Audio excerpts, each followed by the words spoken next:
Imagine being locked inside a floating steel box with 5,000 strangers.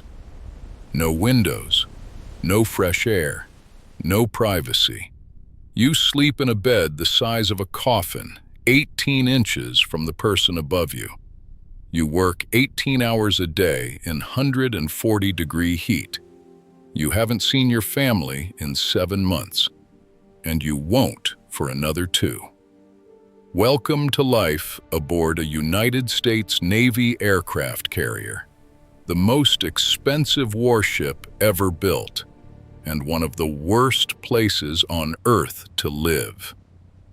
This is what the recruitment ads don't show you. Let's start with the ship itself. A Nimitz-class aircraft carrier is 1,092 feet long. That's longer than the Empire State Building is tall. It displaces over 100,000 tons of water. It carries roughly 5,000 sailors and Marines, between 44 and 90 aircraft, 2 nuclear reactors, and enough weapons to level a small country. From the outside, it looks like the ultimate symbol of American power. From the inside, it feels like a floating prison with a flight deck. The ship has over 4,000 compartments spread across 25 decks. If you're new on board, you will get lost. Everyone gets lost. Some sailors spend their first 2 weeks just trying to find their way from their rack to their workstation without ending up in the wrong part of the ship. The hallways, the Navy calls them passageways, are narrow, low-ceilinged, and painted the same shade of gray everywhere. There are no windows below the flight deck level. Most sailors go weeks without seeing natural sunlight. You wake up under fluorescent lights. You work under fluorescent lights. You eat under fluorescent lights. You go to sleep under fluorescent lights. After a while, you forget what the sun looks like. Now, let's talk about where you sleep, because calling it sleeping is generous. Enlisted sailors sleep in berthing compartments. A berthing is a room crammed with anywhere from 30 to 200 sailors, stacked in racks 3 high. A rack is your bed. It's 6 feet long, 2 feet wide, and roughly 18 inches of vertical space between you and the rack above you. You cannot sit up in your rack. You roll in, you roll out. Under your mattress, and I use that word loosely, is a small storage pan. That's it. That's all the personal space you get on a $13 billion warship. A coffin-sized bed and a metal box underneath it for your entire life's belongings. And here's the fun part. Because the ship operates around the clock, racks are shared. It's called hot racking. When you get off your 12-hour shift, you climb into a bed that someone else just climbed out of. The sheets are still warm, sometimes still damp. You don't complain because there's nothing to complain to. This is just how it works. The noise never stops. The ship's machinery hums 24 hours a day. The catapults fire above your head.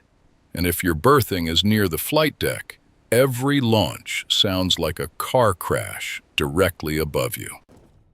Every single launch, day and night, for 9 months straight. Sleep studies on aircraft carriers have found that the average sailor gets about 5 to 6 hours of broken sleep per day. Not per night, per day. Because there is no night. The ship doesn't care what time zone you're in. Let's talk about food. Because honestly, it's one of the few things that keeps morale from completely collapsing. An aircraft carrier serves roughly 17,000 meals a day. The ship has 4 galleys. That's Navy for kitchen, and they operate 24/7.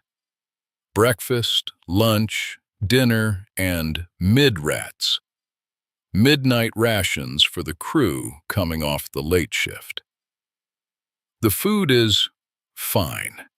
It's mass-produced cafeteria food for 5,000 people, so don't expect Gordon Ramsay. Breakfast is usually eggs, bacon, toast, cereal. Lunch and dinner rotate through a cycle. Burgers, pasta, chicken, rice, the occasional steak on Sundays.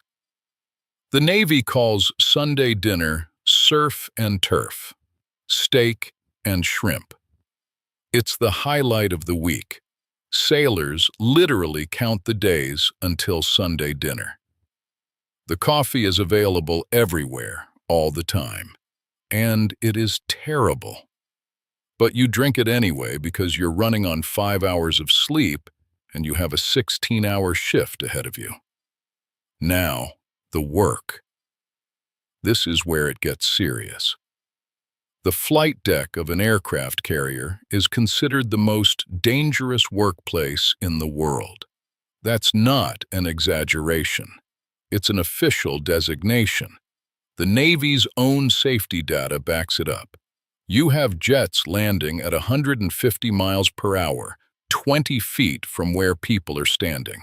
You have catapults generating enough steam pressure to launch a pickup truck a mile. You have jet exhaust hot enough to melt asphalt. You have spinning propellers, live weapons being moved by hand, jet fuel being pumped through hoses across a deck covered in oil and salt water. And everyone on that deck is between 18 and 22 years old. Flight deck crew work in shifts that last 12 to 18 hours. During high-tempo operations, they might work 20 hours straight. They wear colored jerseys that indicate their job. Purple shirts handle fuel. Red shirts handle weapons. Yellow shirts direct aircraft. Green shirts maintain the catapults and arresting gear. Brown shirts are plane captains, the crew members assigned to specific aircraft. Below deck, it's a different kind of brutal. Engineers work in the reactor rooms where temperatures can reach 140 degrees Fahrenheit. They monitor the 2 nuclear reactors that power the ship, reactors that will run for over 20 years without refueling. The heat is constant. The noise is deafening, and the stakes are nuclear. Mechanics in the hangar bay work on jets in a space that's essentially an underground parking garage. If that parking garage was rocking back and forth on 30-foot swells while you tried to repair a $40 million jet engine with hand tools. So, what do you do when you're not working? Not much.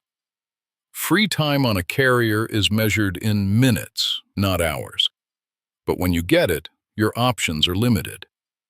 There's a gym, usually packed. There's a library, surprisingly popular. There are TVs in some common areas showing movies on a loop, the same movies, for months. Some ships have a small store called the ship's store, where you can buy snacks, toiletries, and the occasional Navy-branded hoodie. There are steel beach picnics on rare, calm days. The crew gets to go up to the flight deck, set up grills, and pretend they're at a barbecue. For a few hours, it almost feels normal. Email exists, but it's monitored, slow, and limited. Phone calls home are rare. Satellite phone time is rationed and expensive. You might get 15 minutes a week if you're lucky. Social media is essentially impossible. You are, for all practical purposes, cut off from the world. And that's where things get dark. Mental health on aircraft carriers is a growing crisis that the Navy is only beginning to acknowledge. In 2022, the Navy reported its highest number of active-duty suicides in years. Carrier deployments are a known risk factor. Think about it. You're 20 years old. You're trapped in a metal box with 5,000 people, but you feel completely alone. You can't talk to your girlfriend. You can't see your kid. You missed your mom's birthday, Thanksgiving, Christmas, and your own anniversary. Your back hurts from your rack. Your ears ring from the flight deck. You haven't slept properly in months, and you have 93 days left on deployment. The Navy has counselors on board, but the stigma is real. Asking for help is seen as weakness. In a culture built on toughness and mission readiness, admitting you're struggling can feel like career suicide. Some ships have started putting mental health check-ins into the routine, but it's slow progress. So after all of this, the coffin beds, the terrible sleep, the dangerous work, the isolation, the mental strain, how much do these sailors actually get paid? An E3, which is the rank of most junior sailors on their first deployment, earns a base pay of roughly $26,000 a year. That's about $12.50 an hour, if they worked a standard 40-hour week. But they don't work 40 hours. They work 80 to 100 hours a week, which brings their effective hourly rate down to roughly $5 to $6 an hour, less than minimum wage, on the most powerful warship ever built. Officers earn more, obviously. A junior officer, an O2 or O3, might make $60,000 to $80,000 a year with allowances. A senior pilot might clear $120,000. The captain of the ship earns around $200,000. But even for the officers, the math doesn't add up when you factor in the hours, the danger, and the time away from family. So why do they do it? I asked that question to a dozen veterans while researching this video, and the answer was almost always the same. It wasn't the pay. It wasn't the patriotism, at least not in the flag-waving way you'd think. It wasn't the adventure. It was the people next to them. The bonds you form on a carrier deployment are unlike anything in civilian life. You suffer together. You barely sleep together. You eat the same bad food, breathe the same recycled air, and count the same days until you go home. That shared misery creates something that most people will never experience. Every single veteran I spoke to said the same thing. Worst living conditions of my life. Best people I ever met. If this video made you see aircraft carriers differently, subscribe. Next week, we're looking at the Gerald R. Ford, the most expensive warship ever built, and the billion-dollar problems the Navy doesn't want you to know about. I'll see you then.